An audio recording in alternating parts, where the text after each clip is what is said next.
Happy new day, new afternoon, new evening, and new night, kings and queens and queens and kings. I am Angelica Stevenson, your connecting angel, and whatever I do, I am planting seeds in you. If you are new to the group, welcome to Angelic Expressive Connections. I am the founder and your connecting angel, Angelica Stevenson. And what I do is I teach you how to be the bridge that fills the gap of human connections and interactions in your own life by teaching you my connecting communications method. And I do that by helping you to learn how to live universally, which means living as one to all, and helping you to, that's my favorite part, it's going to be your guys' too, helping you to walk in your soul's purpose so that you can hello. Learn me. Let's try again. So that you can yawn. No, that's not it. So that you can walk in your soul's purpose to fulfill and complete your life's missions with your what? With your gifts, your talents, and your power. Yes! I want to drop in today. I'm getting ready for my podcast episode tonight at 9 p.m. Central Standard Time. I will put the link in if you'd like to join me. And make sure to subscribe to stay connected. Subscribe. And I wanted to share with you I guess it's a PAC session. Yeah, this is a PAC session for business-minded parents. So I'll have to update that after you watch this. I'll update that to PAC session for business-minded parents. So this is for the parents who are business-minded and who have their own business or their own company. And you're dealing with being with your children every day now. Bless me. Because what has happened and what's going on with life and with schools being closed. And if this is new to you, it might seem overwhelming. You might not know what to do or how to handle, multitask, or juggle parenting, cooking, cleaning, housework, and children, their education, all at the same time, and all that good stuff. Well, I want to be that angelic voice to you now of peace and of encouragement and of inspiration and of suggestion and ideas and motivation to you. Okay?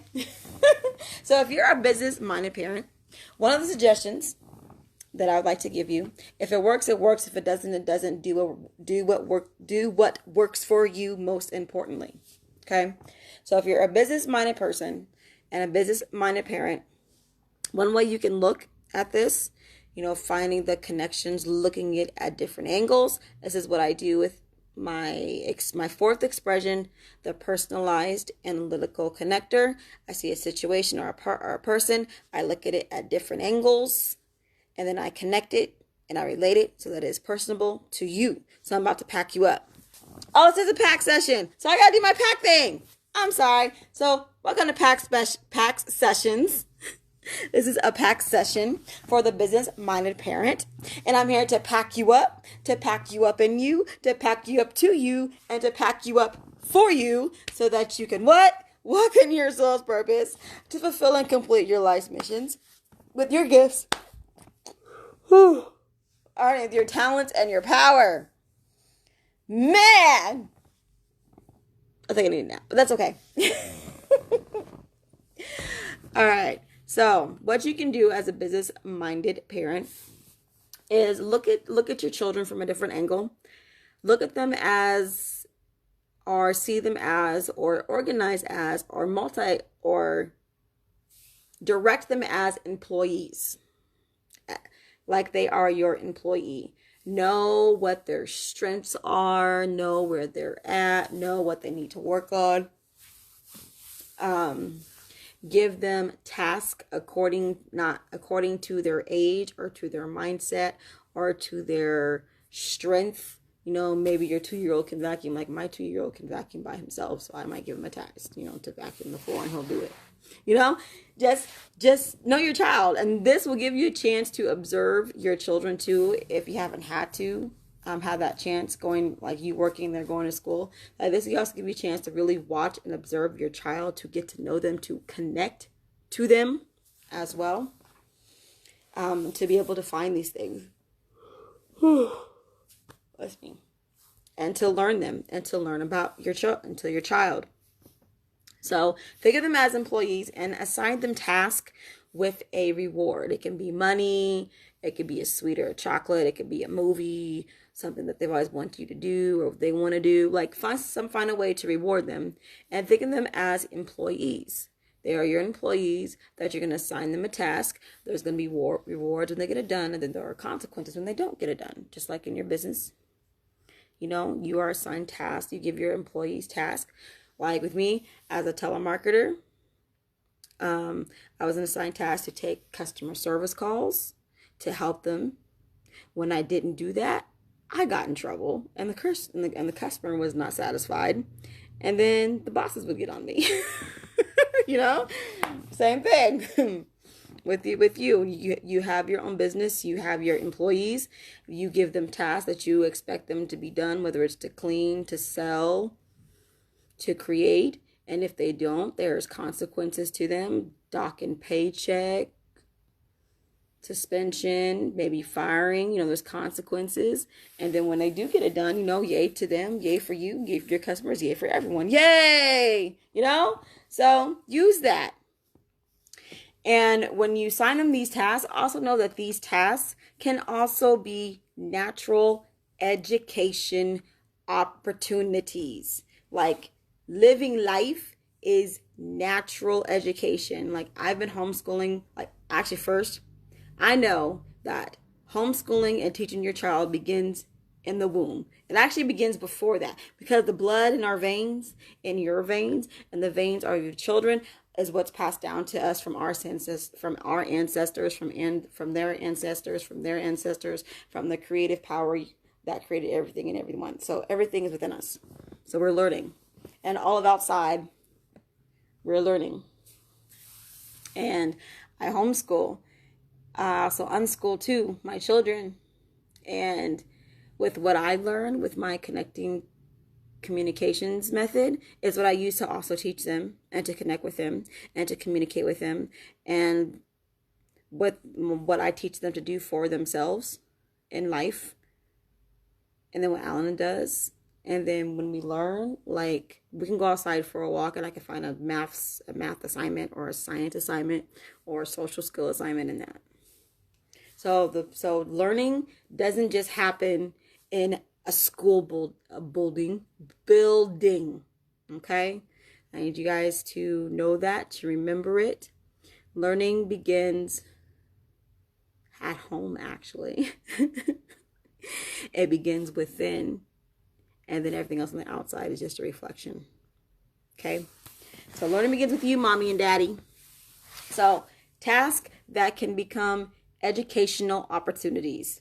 So you know how I mentioned that my two-year-old son likes to vacuum the floor? He loves it.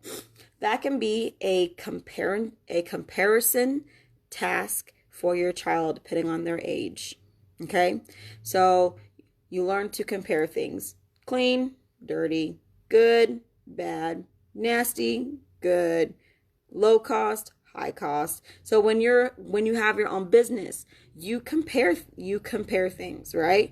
You compare applications if you're going to hire somebody. You compare companies where you're buying your supplies or products or software from. You are comparing your market and your audience on when you learn how to market to them, the best way to do it. That's all comparing. That's all using comparison. So we use comparison every day of our life. And that is one of the 3 C's that I teach in my in the connecting communications method. It's called the eternal 3 C's process. One of the 3 C's is actually compare. It's a natural process that we do as human beings that happens before we communicate a response and reaction to something or someone. All right? So, yay, you already know that. You already do that. Now you're aware. You're able to do better, connect, and communicate better. Good job. But comparison task, that can be an assignment. Be like, okay, guys, what does this floor look like? Does it look clean or dirty? Clean, clean, clean, dirty, dirty. Like, okay, so what do we need to do to get it clean or to keep it clean? Vacuum, pick it up, sweep, do stuff like that. It could be, you can ask them questions and listen to their ideas and ways that they can clean. And if they want to do something besides vacuum, like my son sometimes likes to use his truck to pick up toys or stuffed animals. I mean, I'm like, man, can you do it faster? But I let them do that, because it gives them joy, gives them different ways, using their creative mind to do it, and they're still getting the work done. Okay. So there's that. 2, cooking. Cooking is an awesome educational opportunity because there's fun in the kitchen and because it knocks out 2 subjects in one: math and science. Math, science. Math, science is what cooking is and does. Okay? If you're reading a recipe, or if you cook, write down the recipe so that your children can learn to cook with you. 1 cup of flour. They're learning their numbers. 1 cup of flour. Flour, milk, a dry ingredient with a liquid ingredient. What happens? Talk to your child as you're as they are cooking with you. If they need to learn their numbers, have them count out the cups and the recipes and the teaspoons with you. If they need to learn science, ask them the questions about what happens when you add a dry ingredient and a liquid ingredient, or why is it rising, or what's making it cook, or what does the heat do, and why does it freeze? Like cooking is science and math all on its own. So if you happen to have had home economics when you went to school, I think they should bring that back. Because that can just, if they brought that back and cut like math and science in half and did like half math time, rest of it home economics, half science, rest of the time home economics, like that would be great. But truthfully, home economics begins where? At home. But it'd be great if they could do, they could do it too to help parents who are not able to. But home, it begins at home. They can teach it there so they can do it at home. Right. Okay. So home economics. Economics also mean money. The economy of the home.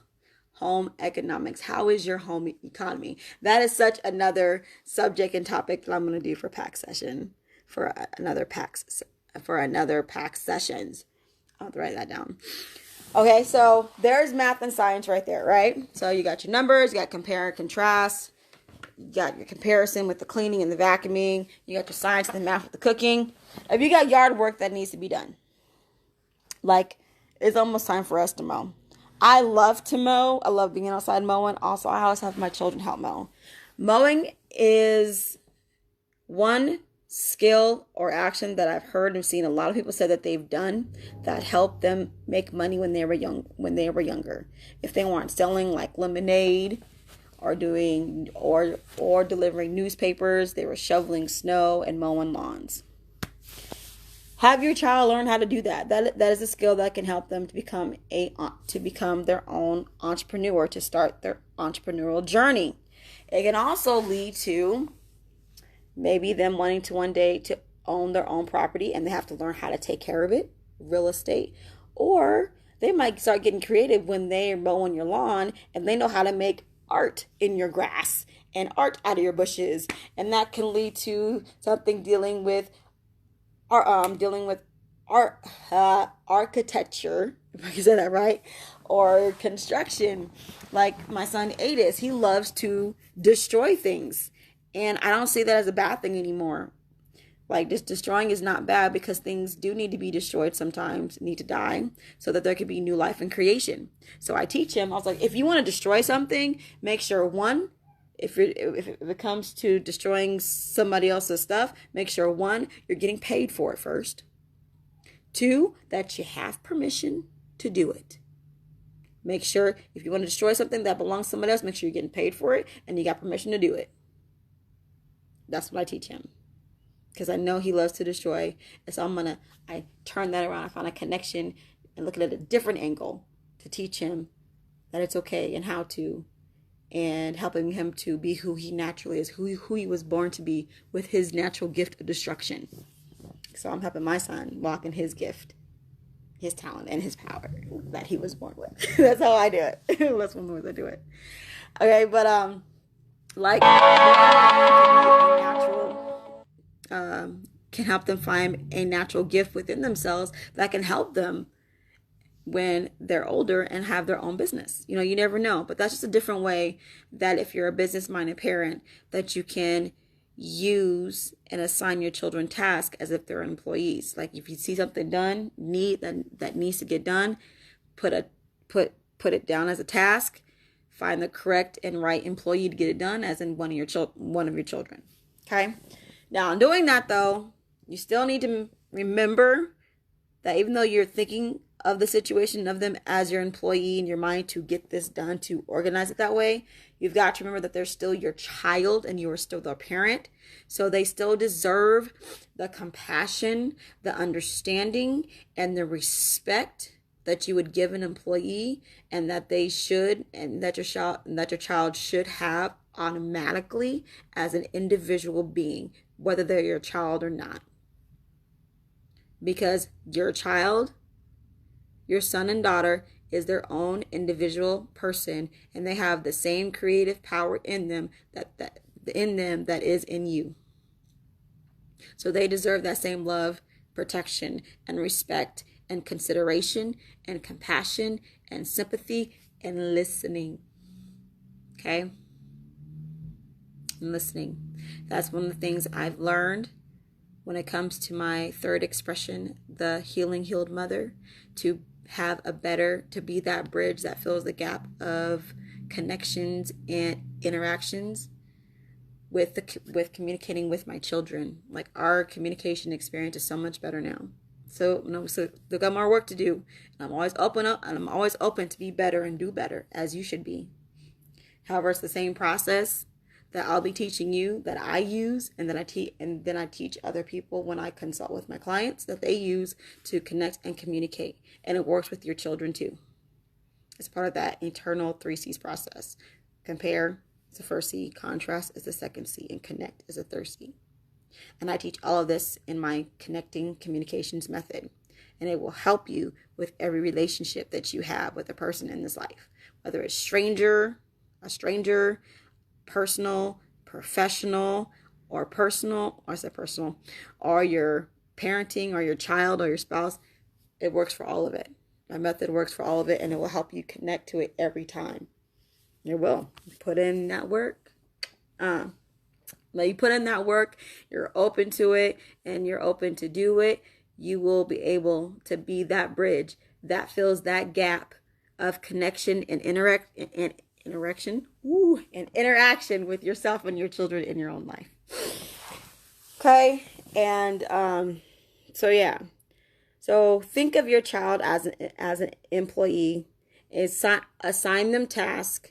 However, remember to show them love, compassion, respect, and listen to them.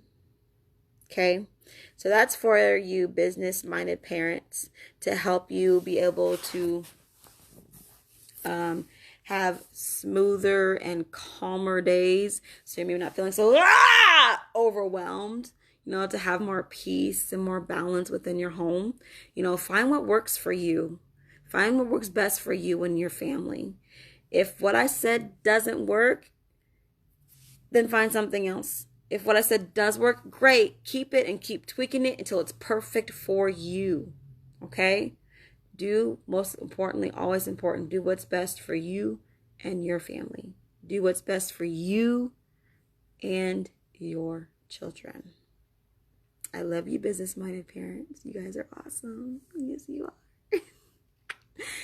All right. So, if anything I have said that you have connected with, and if you connected with anything that I have said, then guess what? That means you have just been packed up by me, the personalized analytical connector, and it was and it is right on vibe to you and for you. And that's all that matters. Why? Because you are all that you need to walk in your soul's purpose so that you can fulfill and complete your life's missions with your what? Make it personal. I will say with you, with my gifts, my talents, and my power. Yes! Thank you for joining me for this PAC session. I am Angelica Stevenson, your connecting angel. And just know, in whatever I do, I am planting seeds in you. Until next time, remember there is peace in the blood. Whose blood? Yours and mine, of course. Connectedness, peace and love.